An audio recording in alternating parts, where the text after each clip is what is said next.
Hello everyone, welcome to the session 5 of module 1. Here we start with a new chapter called concept learning. In this chapter we will discuss the concept on concept learning task, concept learning as a search, find S algorithm, version space, candidate elimination algorithm and inductive bias. So let's start with an introduction. So what do you mean by learning? So learning involves acquiring general concepts from specific training examples. So let's consider example. So we people are interested to learn some of the general concepts or categories like bird, car, or some of the situations where that can be defined as a situation in which you should study more in order to pass the exam. So this is one of the situation. So people are interested in many of the categories. So such each concept can be viewed as describing some set of objects or events defined over large set of examples. So this is about learning.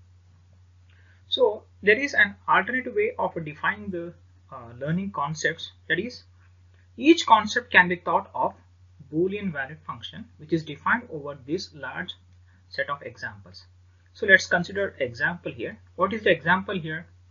A function which is defined, that can be written as f of a, which is defined over all the animals, so whose value is true for, that is I can return the value true for all the birds.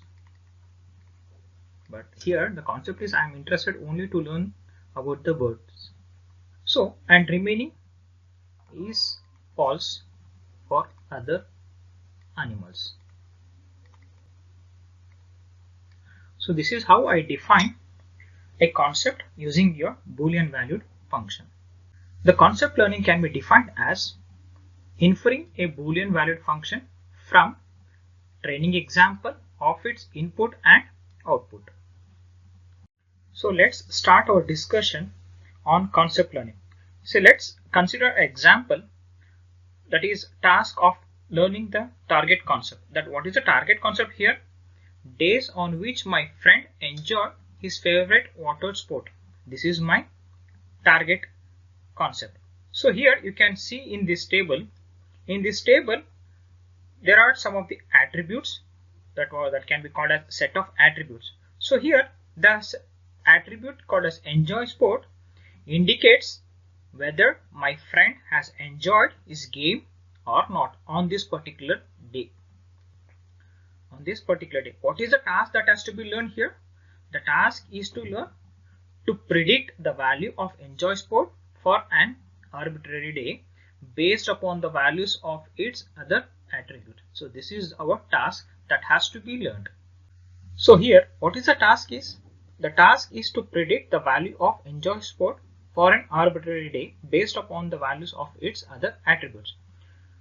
So here in order to learn the target concept we need an hypothesis. So that hypothesis has to be represented so that the learner can understand in a better way. So how do you represent the hypothesis? So before representing, what do you mean by hypothesis? The hypothesis is a proposed explanation for a phenomenon or a proposition. So in general we can say that a hypothesis is nothing but your rule. So let's consider a simple representation in which each hypothesis consists of conjunction of constraints on the instance attributes.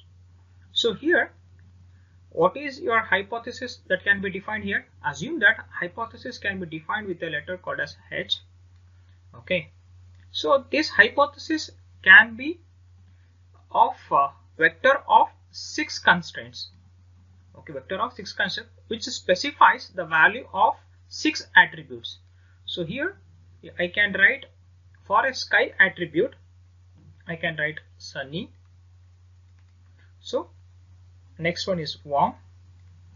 So I can write all the values of attributes. So this is one of the representation. But let's see what and all different constraints are there to define your hypothesis. So here, for each of the attribute, the hypothesis will be either any one of your constraints.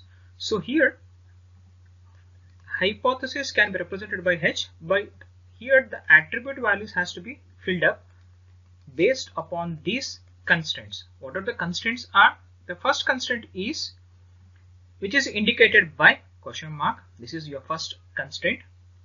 Second is to specify a single required value, that is the actual value can be written in the attribute value of your hypothesis.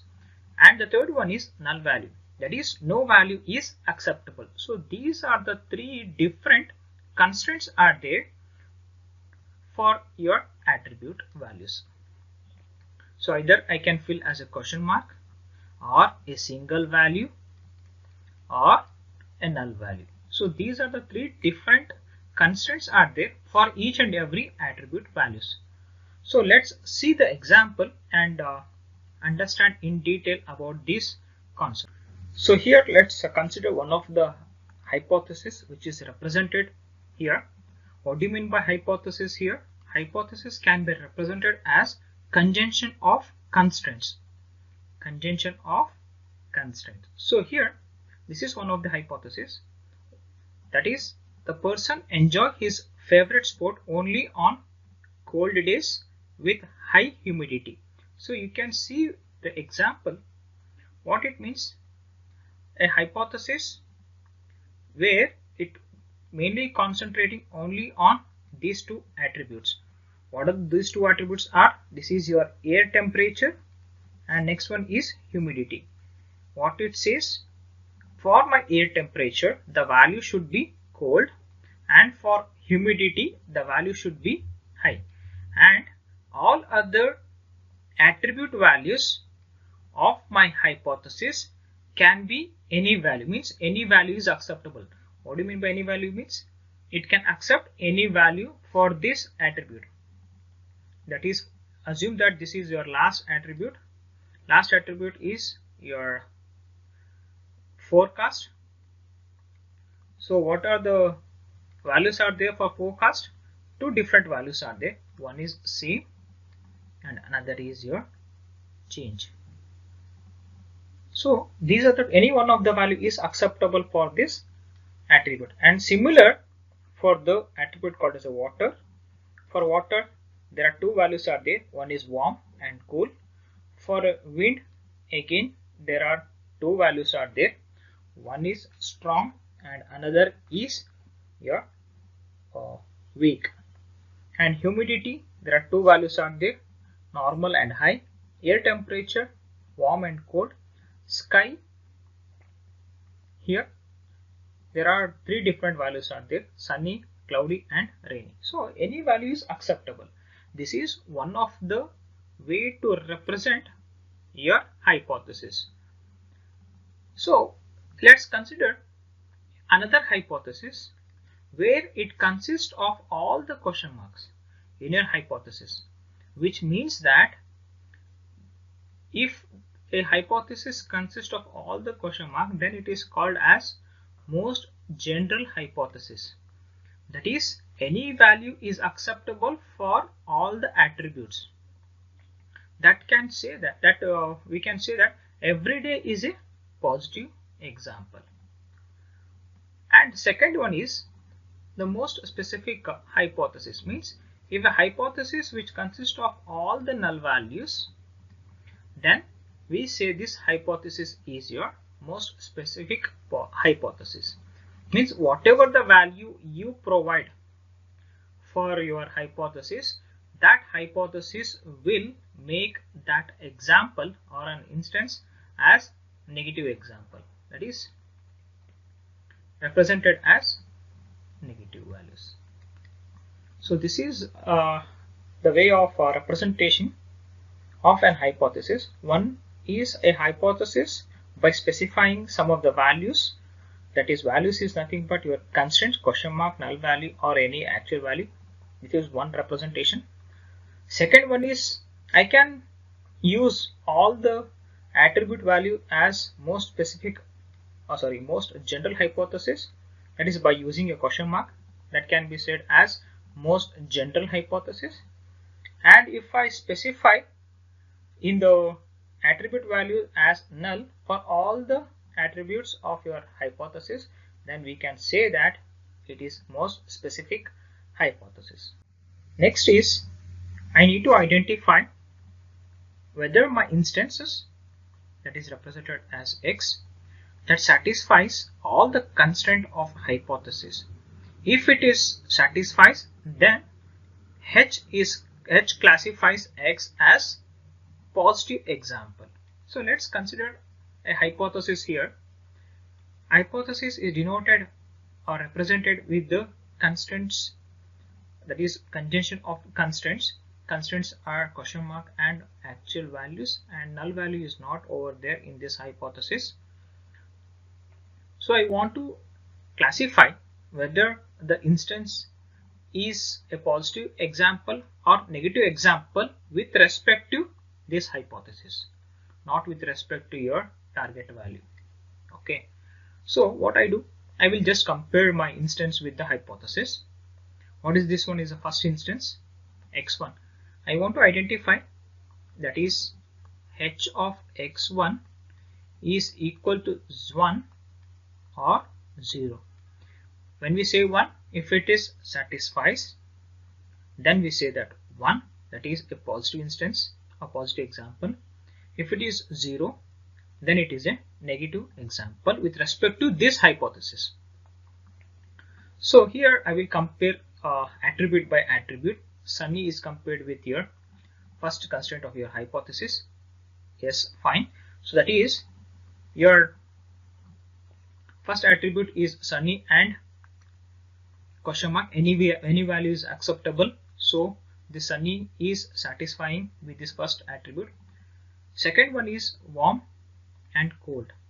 So what is there in the second attribute value is cold, but actually what we have with respect to x1, warm, means one attribute is enough to make your instance as a positive instance or negative instance. You can also see this one, normal and high.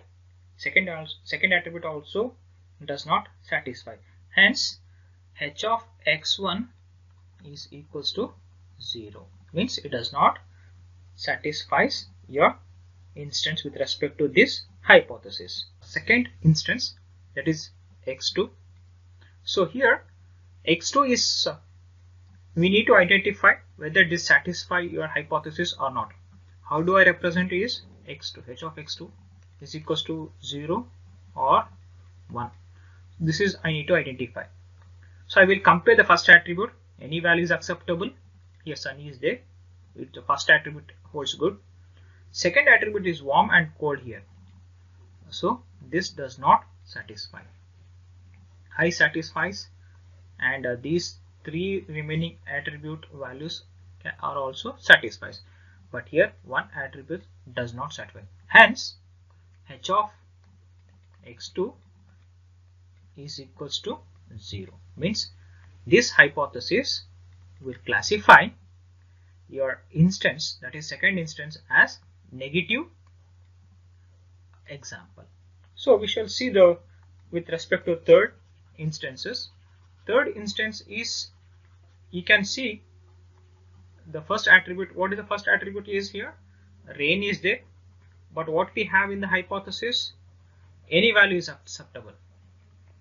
So any value is acceptable here. This holds good. But whereas we have cold holds good, high is same, and remaining are any value is acceptable. Means all the constraints of this hypothesis classifies your instance properly, which means h of x3 is equals to 1 with respect to this hypothesis. Your fourth example, we'll see that. For the fourth example is, we have the first attribute as Sunny. Again we have a warm, cold does not satisfies, high satisfies, and remaining all will satisfy. We can say that any value, means any one attribute is enough to make your hypothesis as a positive or negative example. So h of x4 is equals to 0. So this is how we learn to classify any of the instances with respect to hypothesis as a positive example or negative example. Throughout this course, we follow some of the terminologies with respect to concept learning problems. So let's consider our first notation, that is a set of items for which the concept is defined, that is called as instances. So how do we represent, how do we denote as capital X? So the example is X is a set of all possible days where each represented by the attributes. So the attributes are your sky, air temperature, humidity, wind, water and forecast. So this is your first notation. Second notation is the concept. What is the concept here? Or a function that is to be learned. So that is called as your target function, which is denoted as C. So that C can be your Boolean valued function, which is defined over an instance, that can be represented as C colon, which is X, nothing but your instance, defined over instance, which is having both positive examples and also negative examples. So the example is the target concept corresponds to the value of the attribute, here EnjoySport. So let's consider example. If C of X is equals to 1, it means that EnjoySport is equals to S, and C of X is equals to 0 if EnjoySport is no. So how do I write the concept learning as? That is C of X1 is equals to 1 when EnjoySport is S. So C of X2 is equals to 1 when I have EnjoySport as S. That is C of X3 is equals to 0 when I have no value in the EnjoySport attribute. Yes, C of X4 is equals to 1. So this is how I represent my target concept over my instances.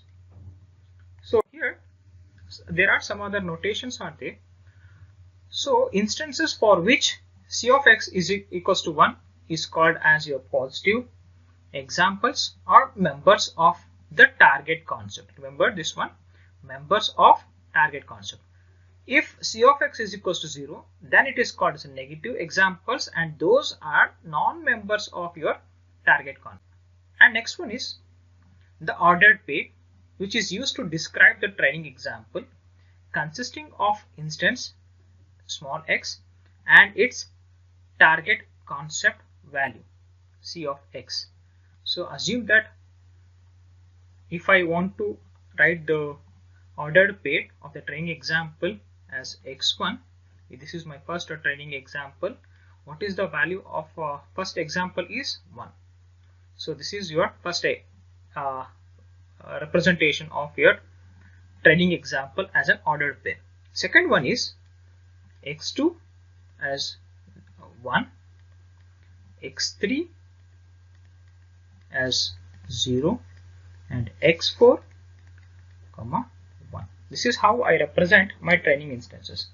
And D is nothing but all your positive and negative example of target function. And H is nothing but your hypothesis, which is used to denote the set of all the hypotheses that the learner may consider regarding the identity of target concept, where each hypothesis H is in H represent the Boolean valued function which is defined over X. So assume that this is your hypothesis or set of hypotheses which is denoted as capital H, and in this capital H, that is set of hypothesis, there are n number of hypotheses. Each individual hypothesis is represented as H and this entire space is called as your hypothesis space. So this hypothesis is denoted as H colon X, where X is nothing but a set of instances which consist of both positive instances and negative instances. What is the goal here? The goal of the learner is to find the hypothesis such that H of X satisfies, that is, my hypothesis will satisfy the target function which is defined over your instances, that is for all X in X. Here you can see the table which tells about the concept that is to be learned. What is the concept here is EnjoySport. So as I already discussed about the notations, the first notation is your capital X. Capital X is nothing but set of all the instances which is described as a possible days by using your attributes. How many attributes are there? Sky, air temperature, humidity, wind, water, along with their values. And what the second one is hypothesis. Each hypothesis is described by conjunction of constraints on the attributes. The constraints may be either your question mark, that is any value is acceptable, null value, that is no value is acceptable, or a specific values. And the target concept that is to be learned, which is denoted as a C, that is enjoy sport, that is whether my friend will enjoy the sport on the day or not, based upon your instances. So the next one is capital D, that is training example, which consists of both positive and negative example of the target function. So what we need to determine?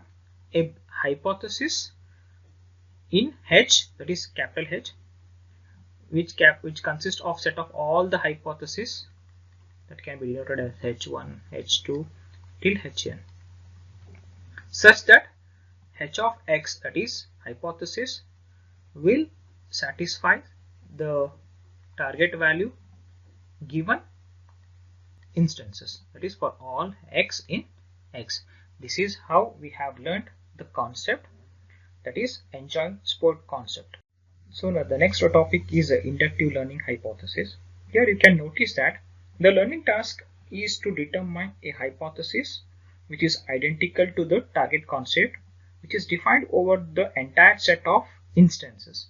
The only information which is available about C is its value over the training example. So we can define in a proper way a hypothesis found to be approximate that function well over a sufficient large set of training example that will also approximate the target function well over other unobserved example. So we shall see the detailed explanation about this inductive learning hypothesis as session goes on. So here completes your session 5.